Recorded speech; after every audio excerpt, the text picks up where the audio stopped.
Hello, everyone. Sorry that I haven't done it sooner, but I was super busy and busy with sessions and busy with other things that I needed to take care of. It's been really crazy. I mean, my weeks have been full. Like every week, the schedule is just totally full.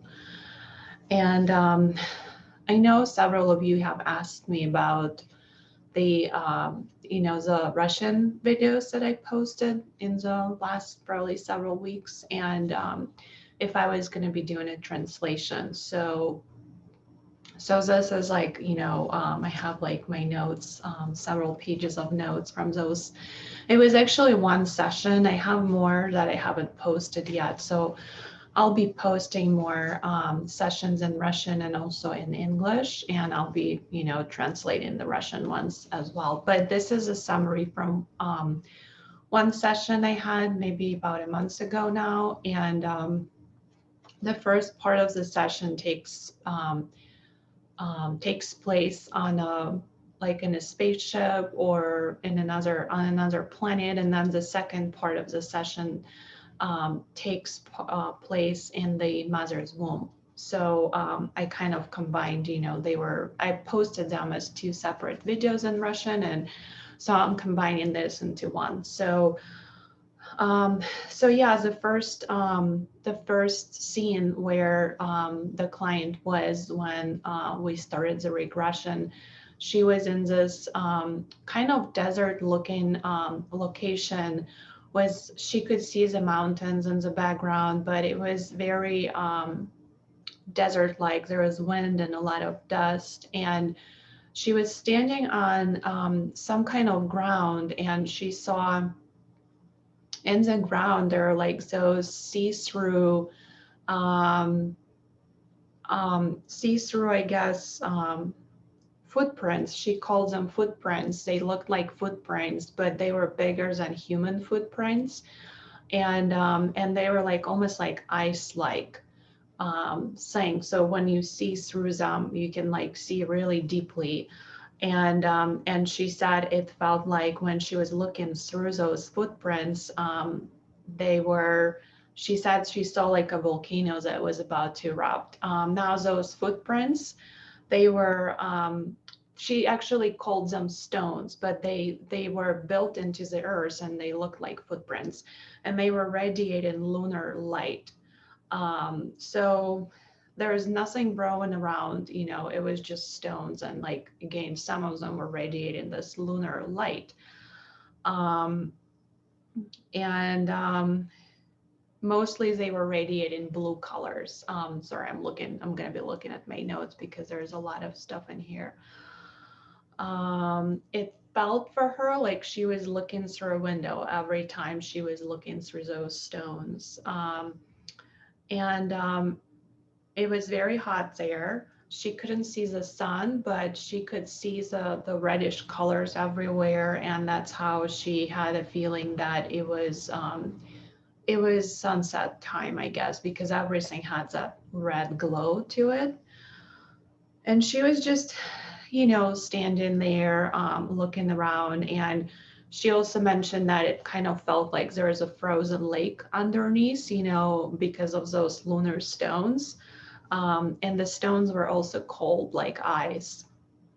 Then she said she was barefoot when we were starting looking at the body, and her feet was burning. Like she said, when she was standing on those stones, it was burning, and it was very hot. Even though the stones were cold because they were like very ice cold, they were generating like this hot sensation in her feet.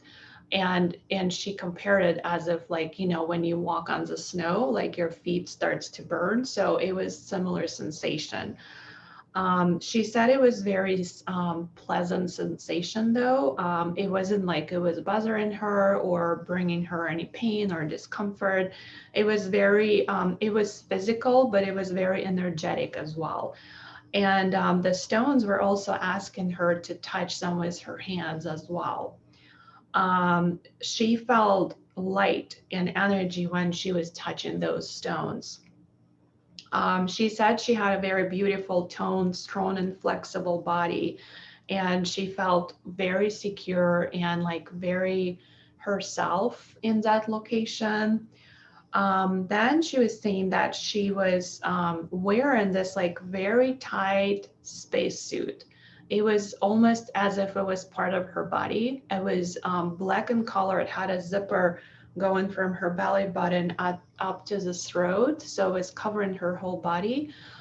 When she was touching the suit, it almost felt like, what did she say? Like it was very thin, and when she was touching it, it was it felt like it was alive and it was reacting to the touch, and the spacesuit was kind of mimicking the whole body. um, it felt very liquidy, and when she was touching it, but also very flexible as well. There's also a hood that was going like over her head, and she did have hair, but they were not human hairs. They were like, what did she say? The hair was radiating light, like tiny wires or like particles. And the hair was again very flexible, so it didn't hurt, even though the whole hair was under that tight hood. Then she mentioned that she had some kind of indicators or monitors on her wrist and on her collarbone. And there are some numbers in those monitors or indicators, and they were built into the spacesuit. She didn't have any gender. That's what she was saying. Um, she was doing some research there. She was collecting, the soil samples and like water and air, and then she didn't see anyone around her, but she felt like she wasn't there by herself. The indicators on the spacesuit were analyzing the area where she was at right now, and she was studying the area to see if it's suitable for life. Then the other scene, the next one, I asked her to go to the place where she lives in that lifetime, and she went to a giant spaceship, and that's where she lived. And she said it was an intergalactic spaceship. So the ship looked like a sphere, and the top portion of the sphere was open. So she found herself inside the ship, and it was like a very big, bright, kind of again, oval, sphere looking room. And you have to get through that space to get to the other part of the ship. And that's where they had like many capsules. This is like really amazing stuff. So they had a lot of capsules in that second part of the ship where you would go into the capsule every time you needed to be recharged. So it worked like a battery, because they did not need to have any food. They did not have any food as, the food we normally have. They also didn't need to go to the bathroom. There is no need to do any of those things. So when they felt like they needed to recharge, they would go into one of those capsules, and then they would they would do it once in several light years. So it was obviously the time frames there is totally different from the time frame on the Earth. She said when you sleep there, you're restoring your energy. And the spacesuit is also being renewed while you're in the capsule. It was like getting a new layer. It's almost like, dust, when you spread the dust, kind of like pollen. And then like every time you needed a new layer for some reason, or you needed to like obtain some qualities or some knowledge that you didn't have yet, that's when you would go to the capsule and you would receive that information there. She also mentioned that, for example, they had the choice which capsules they want to go to. So for example, they needed some kind of knowledge for something. So they would go to the capsules that would have that knowledge, and it would be like kind of downloaded through them, but it was somehow connected, through the suit. It was, the suit is somehow connected to the body.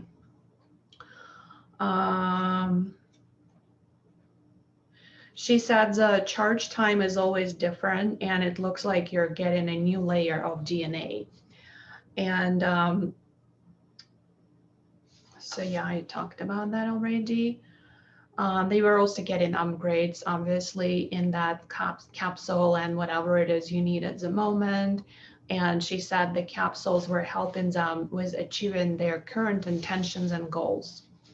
Then she said there was a control room in the ship, and it was also kind of like a half circle.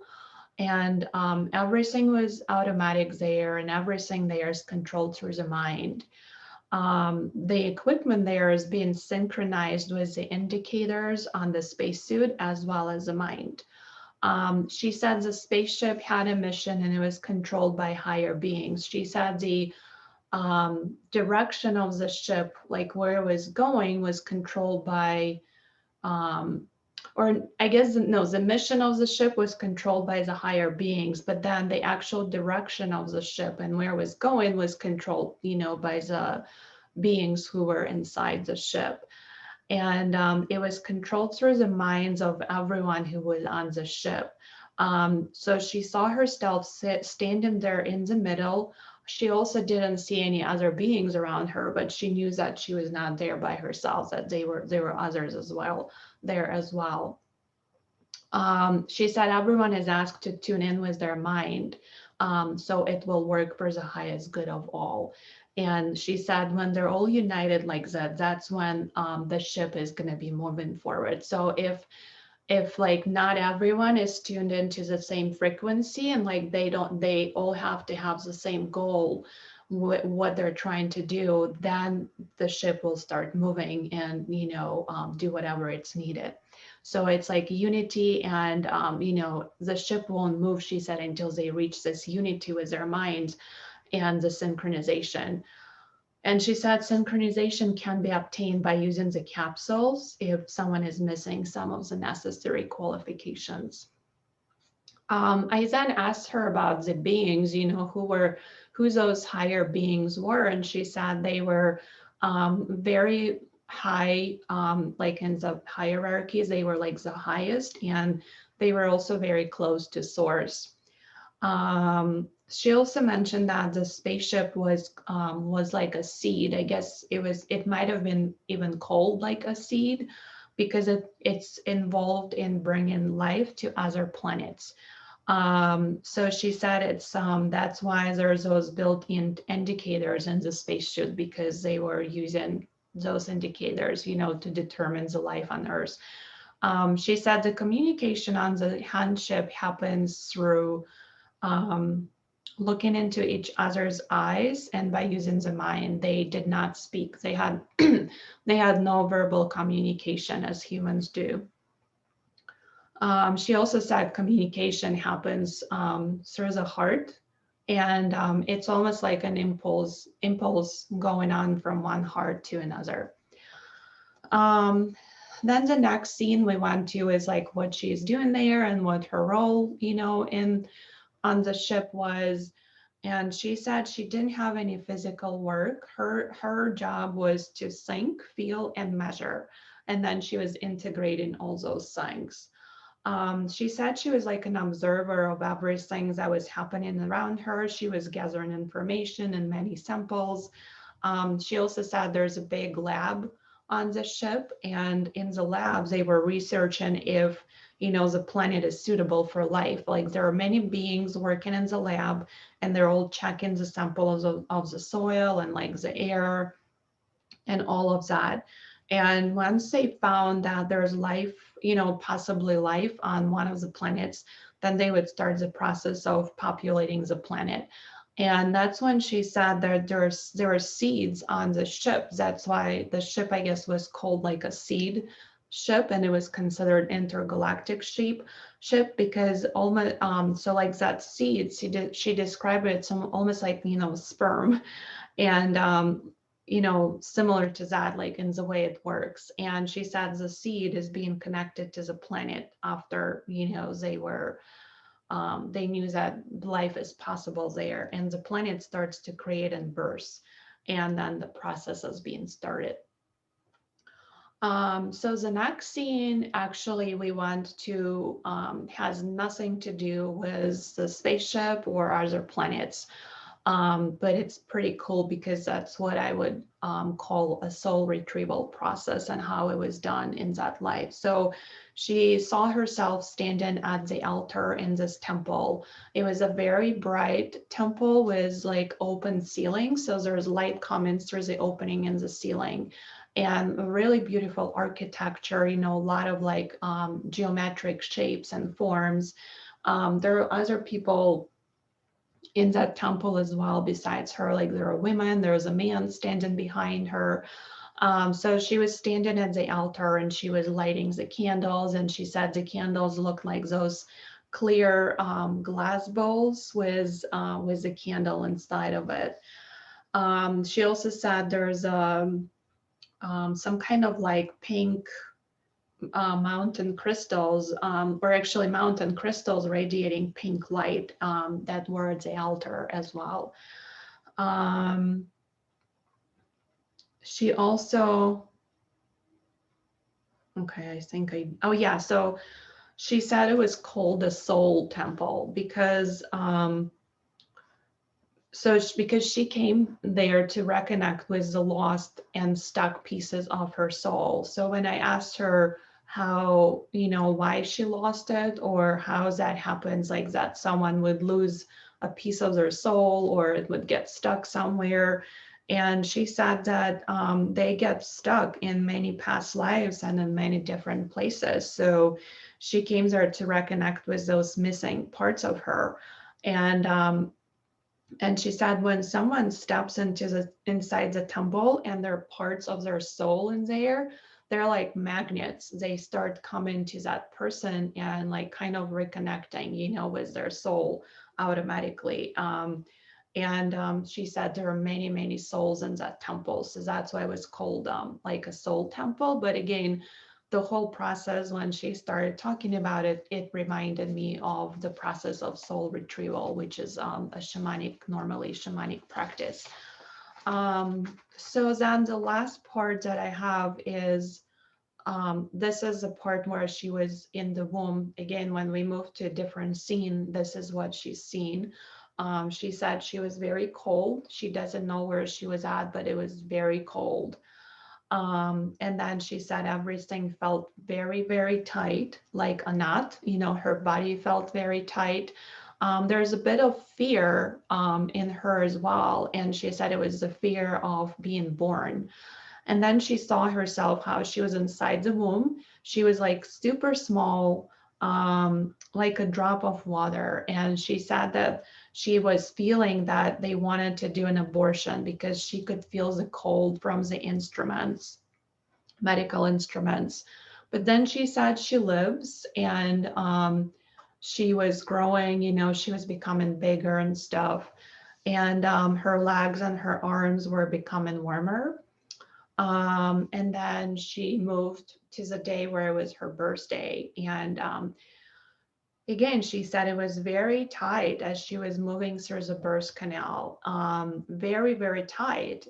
So she constantly was feeling like she was not going to make it, like she wasn't sure if she was going to make it to the other side through it or not. She felt like she wanted to run away from there because it was super tight and super uncomfortable and not enough air. And she wanted to like speed up the whole process. Then she said she wanted to breathe as she started to come out. She couldn't wait to get that first breath of air. And she said it was so nice to like not feel like a fish anymore. And she said that the airstream, it's almost like it was calling her and guiding her out, because that's what she was, you know, feeling, and like she just was following that airstream. And then she tuned into the energy of her mother. When I asked her like what your mother is feeling, like can you feel that and stuff, and she said her mother was, it felt like her mother was being torn apart. And when I asked why her mom is feeling that way, she said because the baby is born and there are many thoughts and worries inside her mom's head. So My dog woke up and came up here. So yeah, that's what it was. It didn't feel like it wasn't actually her own mother, because we went, through her interview and there is nothing like that. But it was more of a collective, maybe like a past life or something, where she tuned into what it feels for a baby to be there, what it feels for a baby if, there's an abortion involved, and just what they're going through when they're going through the birth process, and moving through the canal and all of it. So it's more just to share with others how that process is done, how the baby looks and feels through that process. And yeah, so I thought it was pretty interesting because I've heard about those sessions before, but I haven't had one. So yeah, that's all I have for this session. And like I said, I'll be posting more sessions. I have another one that I've done in Russian, which is like a little bit about healing, and also like working with light and healing people. And also there's, I think there's some information from the New Earth there as well. And then I have another session, which I really loved, which is about Sasquatch. It was actually a mixed breed of Sasquatch and human people, and we received very specific information about their life, and what they've done, and how they disappeared, and all of it, how they're connected to Lemurian energy, and all of it. It was, yeah, it was like I am very connected to Sasquatch, so I'm really excited to be sharing that session. And yeah, it was really nice to learn that. So yeah, that's all I have for today. Hopefully I'll be doing another video for another session in Russian and English, but I haven't even posted the Russian video yet. So I'll be doing that in the next several days. And yeah, and then I'll get to transcribing and recording a video as well. And then I'll post another one. So yeah, kind of taking it little by little at a time. And but just wanted to say what I have coming up in terms of sessions. And so yeah, thank you very much to everyone who's been booking the sessions. If you are interested in booking a session, I have my email address in the description, and also the website where you can see reviews and stuff. And if you have any questions about the process, or what those sessions are and how they work, I would be glad to answer your questions. And if you feel like this video might be helpful to some of people then please share and please like the video. I would really appreciate if you would do that. So yeah, thank you everyone for watching, and I wish you a very happy and beautiful day, and I'll see you later. Bye. Love you.